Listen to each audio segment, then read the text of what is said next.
अब पार्वती की तपस्या का वर्णन करते हुए कहते हैं कि कृत अभिषेकाम हुत जात वेदशम त्वग उत्तरासंगवतीम अदितिनीम दिद्रक्ष्वः ताम ऋषेयु अभ्युपागमा न धर्मवृदेषु वयः समीक्ष्यते। कहा है कि कृत अभिषेकाम कर लिया है, स्नान अभिषेक इत्यादि ऐसी।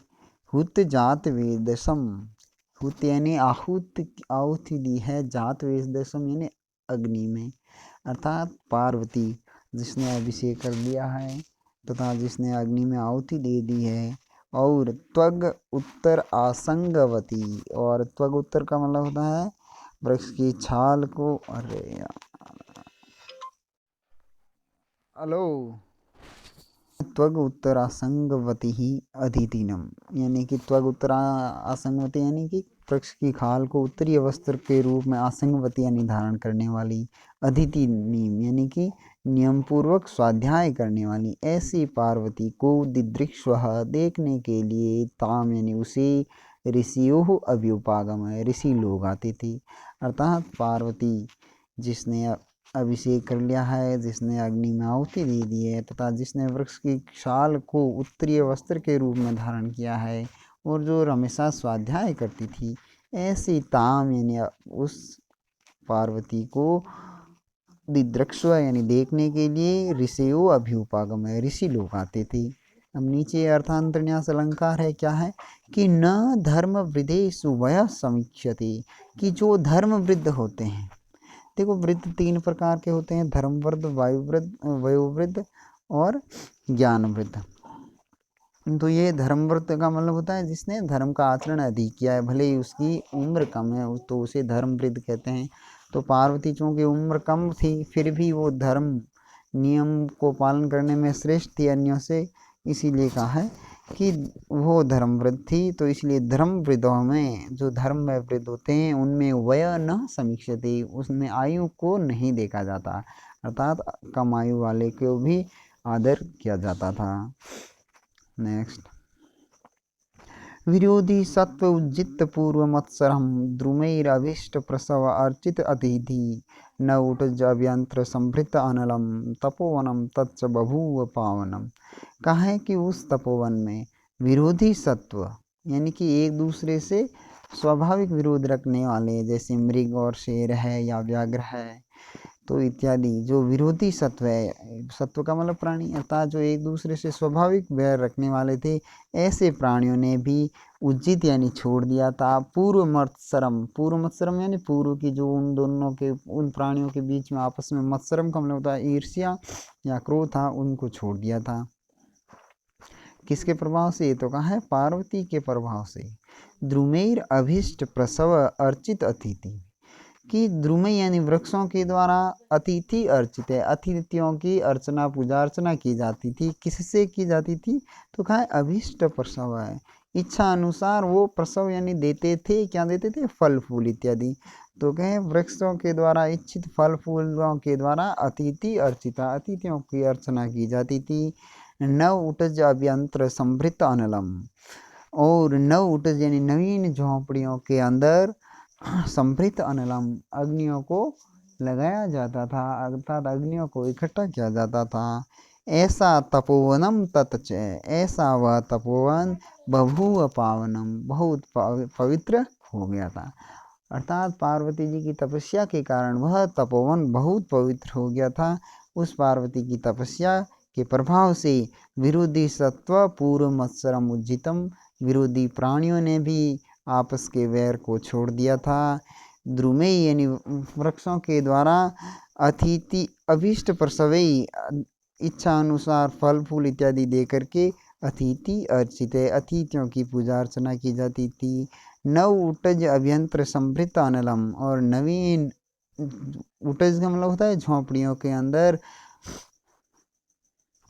अग्नियों को इकट्ठा किया जाता था। इन सब के कारण तत् तपोवनम, वह तपोवन पवित्र हो गया था। नेक्स्ट, यदा फलम पूर्व तप समाधिना न तावता लभ्यमस्तकांक्षितम तदा अनपेक्ष स्वशरीर मार्दवम तपो महत्सा चरितुम प्रचक्रमयी।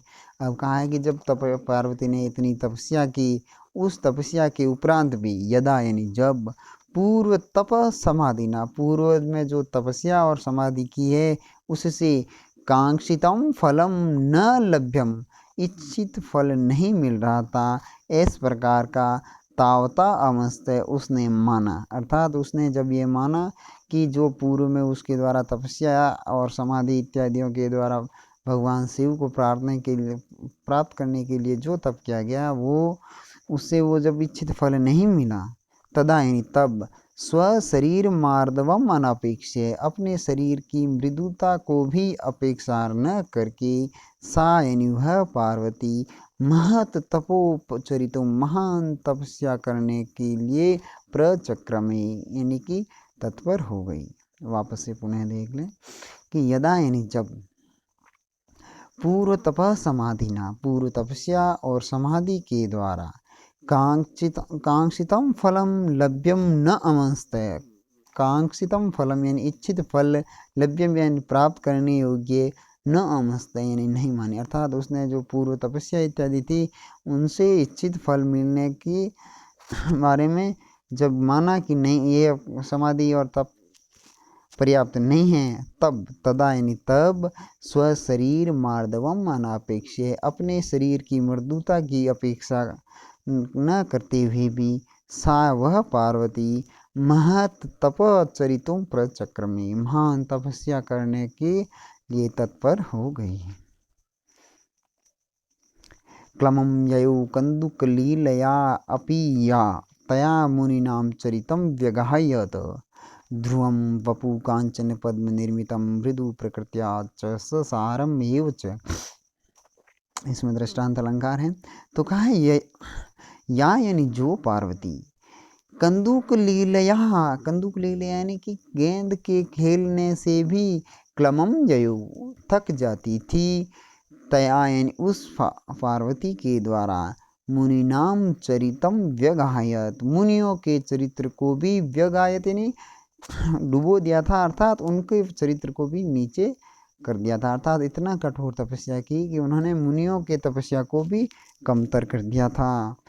इसलिए ऐसा माना जाता है कि ध्रुवम वपु, नीचे ही वपु यानी शरीर, कांचन पद्म निर्मितम, उसका शरीर ऐसा लगता है मानो कांचन यानी कि स्वर्ण और पद्म कमल मुदय कमल से निर्मित है, जो कि मृदु प्रकृत्या यानी कि जो स्वभाव से मृदु यानी कोमल तो है, कोमल भी है और ससारम और कठोर भी है, क्योंकि स्वर्ण कोमल कठोर होता है और कमल कोमल होता है। तो ऐसा लगता है जैसे पार्वती का शरीर कोमल है, क्योंकि वह मानो कमल से निर्मित है, इसीलिए तो वो गेंद खेलने से भी थक जाती थी, और कठोर है, ऐसा लगता है मानो वो सोने से निर्मित है, तभी तो इतने कठोर तपस्या के बाद भी वो अनवरत अपनी तप साधना जारी रखी हुई थी। पुनः देख लें कि या यानी जो कंदुक लीलया अपि क्लमम ययो, जो गेंद खेलने से भी थक जाती थी, तया यानी उसके द्वारा मुनिनाम चरितम व्यगायत, मुनियों के चरित्र यानी कि कार्यों को भी व्यगायत यानी कमतर कर दिया था। ध्रुवम निश्चित ही तस्य वपु कांचन पद्म निर्मितम, उसका शरीर कांचन और स्वर्ण और कमल से निर्मित था, इसीलिए प्रकृतिया यानी स्वभाव से मृदु ससारम एवच, वह कोमल और कठोर दोनों प्रकार का था। शुचौ चतुर्णाम ज्वलताम हविर्भुजाम शुचि स्मितां मध्यगता सुमध्यमा विजित्य नेत्र प्रतिघातिनी प्रभाम अनन्य दृष्टिम सवितारम यक्षत। अब पार्वती जी की तपस्या, कठोर तपस्या का वर्णन करते हुए कहते हैं कि शुचौ यानी जेठ के महीने में, ग्रीष्मकालीन जेठ के महीने में, चतुर्णाम ज्वलताम हविर्भुजाम, चतुर्णाम यानी चारों ओर, ज्वलताम यानी जलती हुई, हविर्भुजाम यानी अग्नि की, शुचि स्मिता वो अग्नि कैसी, शुचि यानी पवित्र और स्मिता